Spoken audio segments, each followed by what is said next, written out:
Вы смотрите «Актуальное интервью», в студии Надежда Саханская. Здравствуйте.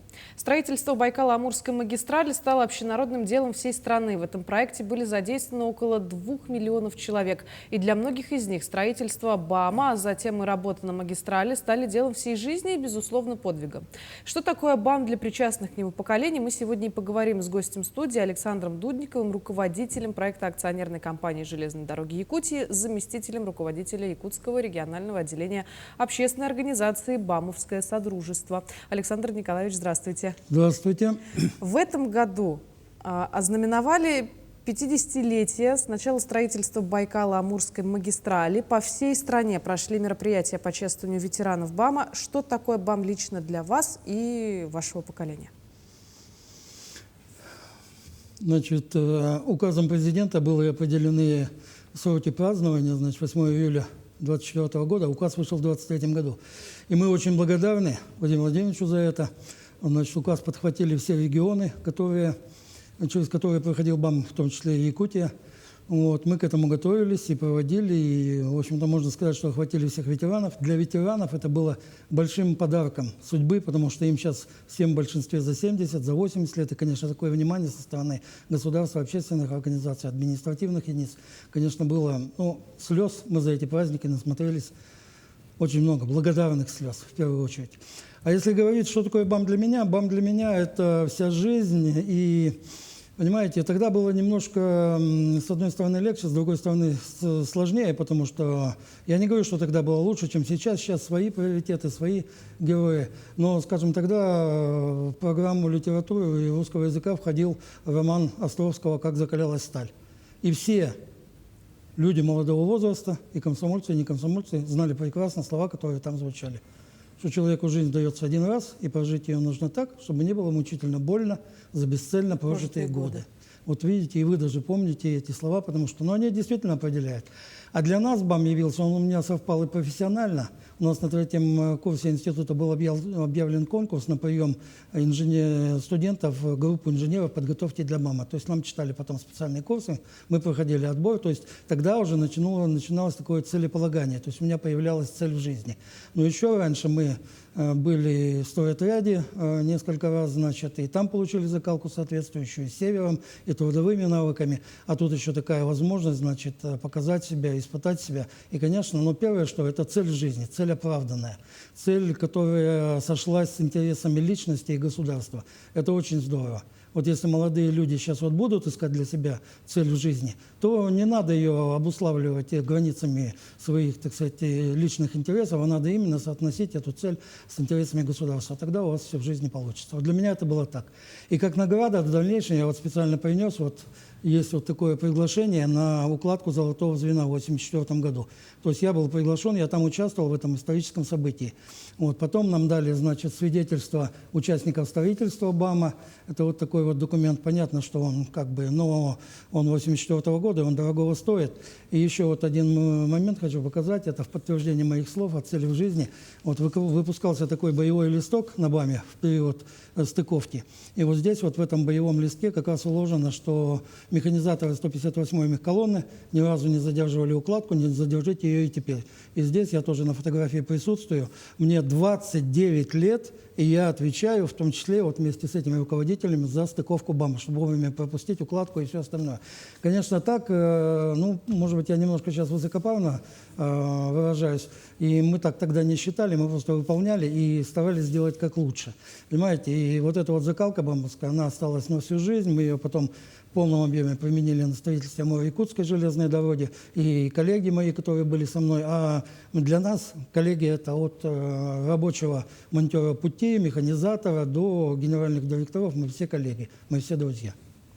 Закалка действительно на века. Так вы, наверное, еще и романтик, если так взяли и уехали в неизвестность заниматься большой стройкой века.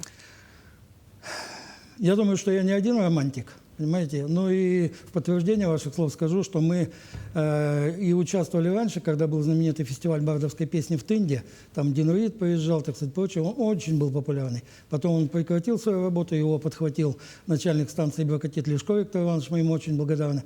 А потом он плавно перетек к нам. на станцию Томот, там замечательная река Алдан, замечательный лагерь «Берег Дружбы». И вот на базе этого лагеря и на фоне реки Алдан мы уже 18 раз проводим фестиваль бардовской песни. И последние 2 года, 23 и 24, этот фестиваль был посвящен 50-летию БАМа. Через фестиваль проходят порядка 1500 зрителей и порядка 100 человек-конкурсантов. Это тоже замечательное дело. Вот. Я не пою, не играю, но в душе романтика. Здорово. А вот якутяне каким образом принимали участие в строительстве БАМа? Якутяне, знаете, вопрос очень широкий. И я, конечно, может быть, не все мероприятия знаю, которые проходили по республике, потому что трудно, и много очень мероприятий было. И мне кажется, что надо еще следующий год зацепить и провести ряд научно-практических конференций по БАМу и по роли Якутии в БАМе. Потому что, вот смотрите, я вам назову сейчас, значит, стратегические задачи, которые решались руководством республики. Это, например, в 1952 году руководители республики поехали к Иосифу Виссарионовичу Сталину и начали объяснять трудности с транспортной схемой в Якутии. И он принял решение о строительстве железной дороги Тайшет-Усть-Кут, 690 километров. В 1959 году эту дорогу сдали, и эта дорога входит участком в состав Байкало-Амурской магистрали. В этот же год была построена автомобильная дорога АЯМ, доведена до соответствующих параметров. Следующий шаг – это в период работы руководством республики Гаврила Иосифовича Черяева было принято решение при его активнейшем содействии в строительстве Малого БАМа и начало строительства первого и пока единственного территориально-производственного комплекса на БАМе – это Нерюнгринский угольный комплекс. Наша гордость и краса. 100 тысяч населения, но в разные годы по-разному было. Вот, поэтому это вот стратегические решения. А люди, конечно, участвовали. На всех станциях, которые были, я вам назову просто вот организации, которые стояли на той станции, где строил я, где началась моя трудовая биография, это станция «Золотинка». У нас там стоял строительно-монтажный поезд, тоннельный отряд, 2 механизированных колонны, специализированное взрывное управление, отдел рабочего снабжения, школа, административный орган. Это был огромный поселок на 5000 человек. То есть это все люди были на территории Якутии, и так было по всем станциям. Нагорный, значит, Золотинка, Беркатит, угольный комплекс, там тоже мы строили транспортные объекты, я в том числе. Поэтому принимали комсомольцы, живейшие участие принимали, потому что, значит, стройка всесоюзная ударная комсомольская.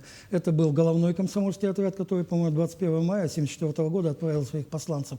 21 мая, в апреле уехали комсомольцы из Москвы, 21 поехали наши уже.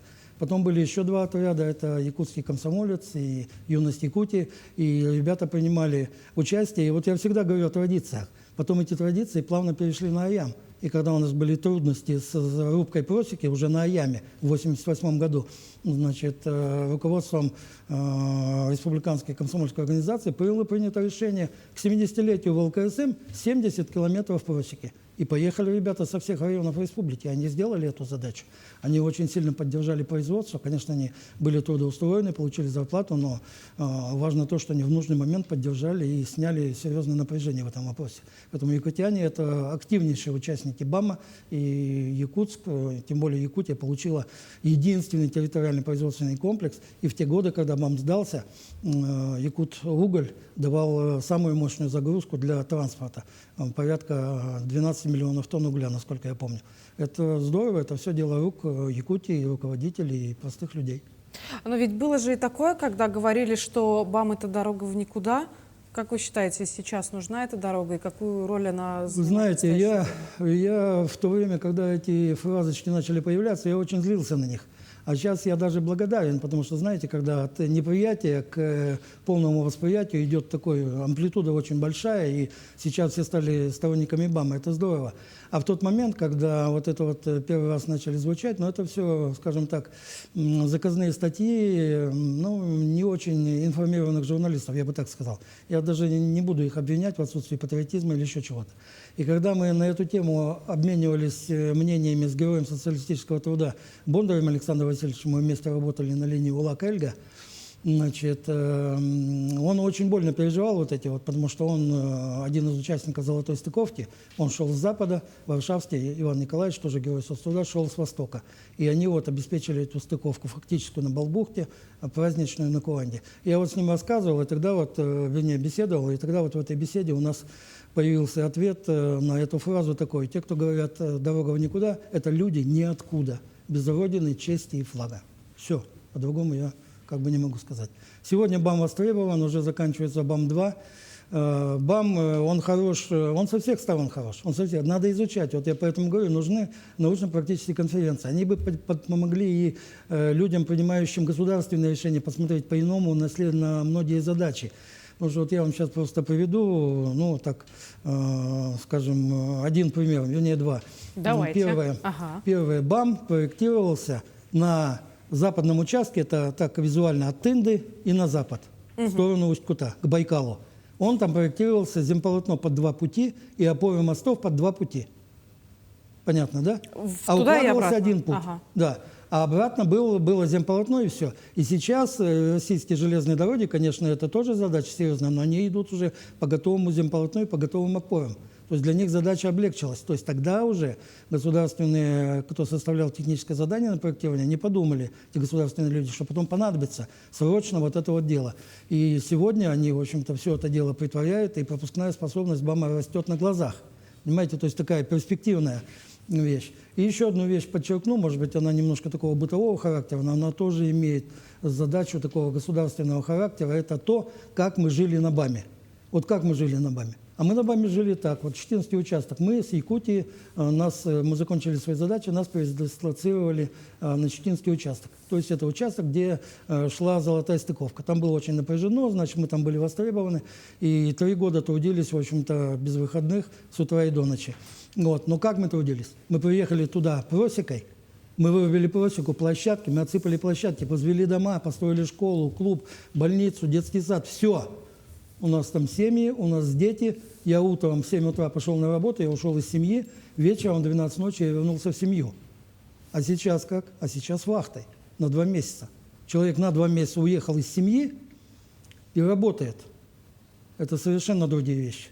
Совершенно другое отношение к технике, которую, так сказать, ему дают, совершенно другое отношение к последующему закреплению кадров на этой стройке. Вот у нас как? Люди отработали вот в таких условиях с полным набором, они остались на местах. И они закрепились на этих станциях, в этих организациях. И проблем с набором персонала квалифицированного практически не было нигде.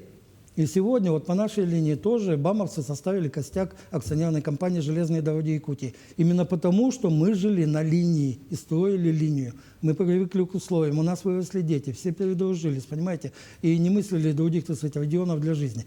И вот я мечтаю тоже, одна из, значит, таких заветных желаний, это то, чтобы такая же схема была на строительстве магаданской линии Якутск-Магадан. Чтобы также в проект заложили, значит, строительство полного комплекса вахтового поселка со всеми удобствами. Ведь с нами приехали объекты здравоохранения, санэпидемстанции, значит, учителя и прочее. То есть мы приехали, построили, пусть это были времянки, но шикарные времянки. То есть это были классы по 25-30 человек, это были спортзалы, это было все. Вот, это было обслуживание соответствующее. И там надо также принимать решения. Тогда эти люди, которые подъедут, специалисты для строительства, они закрепятся. И вот будет у нас на этой линии, скажем, 70 раздельных пунктов или 80 до Магадана, станции, разъезды, все остальное, там уже закрепятся люди. Если даже на каждой станции будет по 100 человек закрепиться, к ним еще вторые члены семьи, остальные, это, считайте, мы уже линию населим, так сказать, там, ну, большим количеством людей. Я думаю, что так и произойдет, как говорится, имеющие уши да услышат. Александр Николаевич, большое спасибо, что пришли к нам сегодня, поделились такой интересной информацией. Приходите к нам еще. Да. А вы приглашайте еще. Хорошо. Спасибо большое. Напомню, вы смотрели актуальное интервью. До встречи в эфире.